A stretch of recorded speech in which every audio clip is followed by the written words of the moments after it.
Hello YouTube, Herman Williams with ATM Financial Services. Do you want to be financially independent? What does that mean exactly, and more importantly, what does it mean to you? Well, we're going to talk about all of that, and I'm going to tell you how you can define financial independence for yourself and how you can secure that independence for yourself and your family. First, let's talk about the general definition of financial independence. In general, financial independence means that you have enough income to pay your living expenses for the rest of your life without having to be employed or dependent on others. I don't know, that definition sounds a little vague to me. So if you cut your living expenses to basically nothing, does that mean that you're financially independent? I mean, you could be living under a bridge and collecting enough loose change to pay your expenses, but would you feel like you were financially independent in that situation?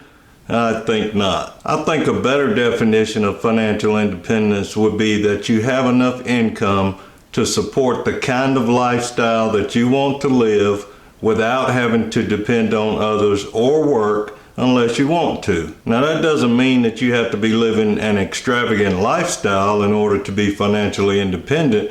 It just means that you are able to afford to do the things that you want to do without having to work or depend on others. For some people, that means the ability to travel extensively, but for others, it could mean just being comfortable in their own space, being able to visit the grandkids whenever they want, or maybe take a cruise once a year. Financial independence is a lot like happiness in that it is defined by the individual and not by society. So the real question is, what does financial independence mean to you? And more importantly, how do you obtain it? Now, you can go online and find all sorts of financial independence calculators, and some of them can be helpful, but I would caution you against putting too much faith in some of these calculators. If you are working and participating in a retirement plan through your employer, your plan may offer you certain retirement calculators that are supposed to tell you how much money you need to have accumulated in order to retire at a given age and not run out of money. Again, these are mostly generic calculations that make a lot of assumptions about your living expenses and your life expectancy. They are not called financial independence calculators, but they imply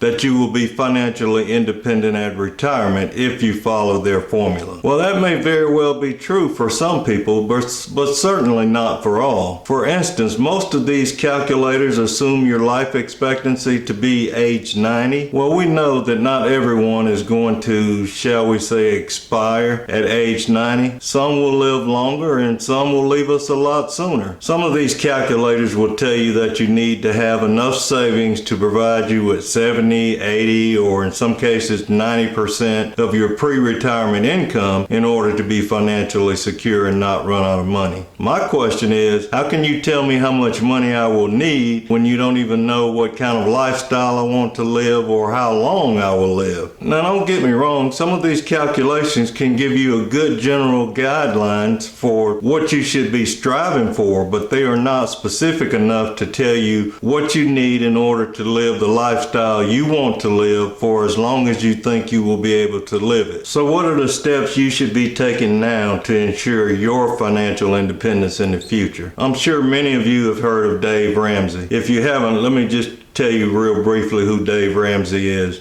Dave Ramsey is considered a personal money management expert. He has a huge following, and he teaches what he calls the 7 baby steps to financial freedom. Now, in Dave's plan, those 7 steps are: step 1, save $1,000 to start an emergency fund.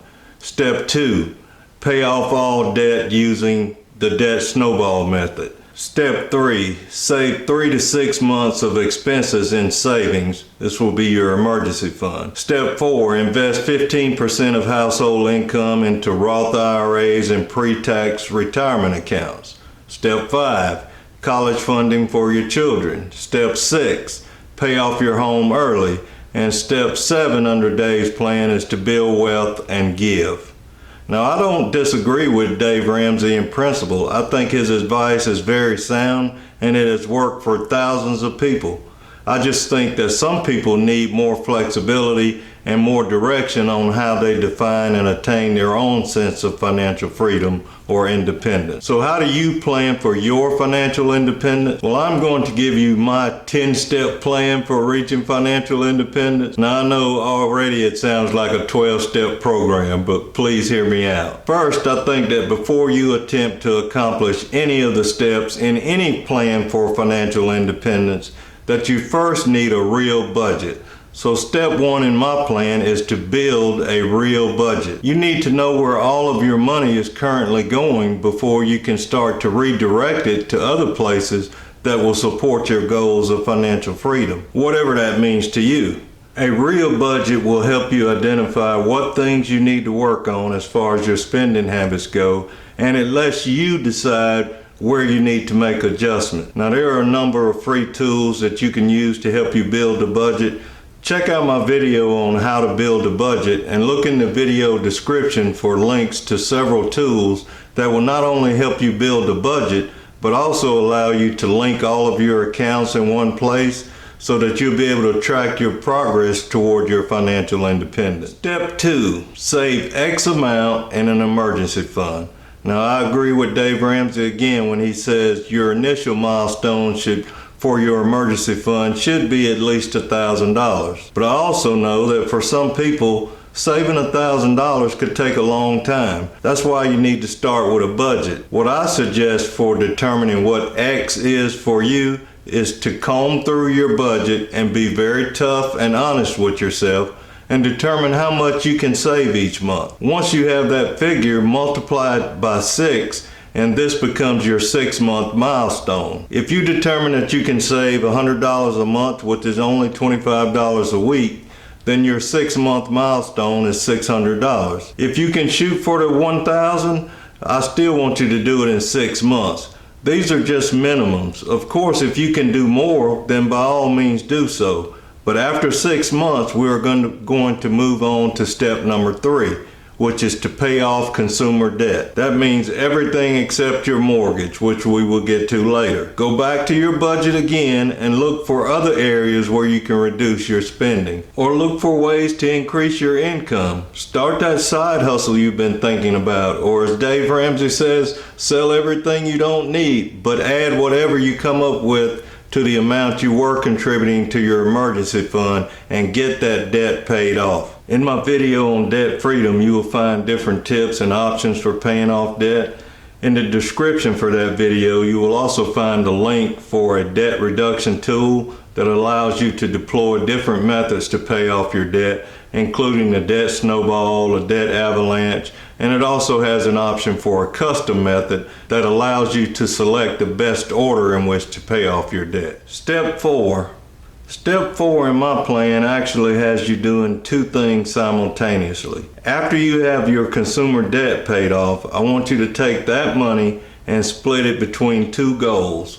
One is to bump up your emergency fund to 6 to 8 months worth of essential living expenses. Again, you can use your budget tool to determine what your essential living expenses are. If you are a 2-income household, shoot for 6 months worth of savings. If you are a single income household, shoot for 8 months worth of savings. The other thing that you will be doing concurrently is to either start a retirement plan if you don't already have one, or bump up your contributions to your existing retirement plan. Your goal either way is to get to 15% of salary or to max out your contribution limit depending on which type of retirement plan you have. I also recommend that you have both a traditional or before tax retirement account and a Roth retirement account. There's multiple advantages to having both types of accounts. Look for retirement planning in my video playlist for more information on how to start and maximize your retirement savings. Step 5.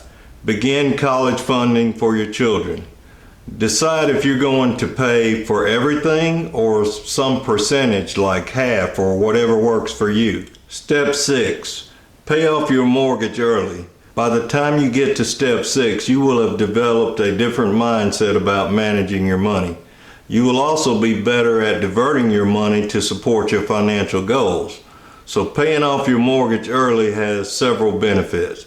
Obviously, it will save you money on interest, potentially a lot of money, but it also eliminates a huge long-term debt that will put you another step closer to your financial independence. The lower your expenses, the less money you will need to be independent. Step 7, review your family medical history.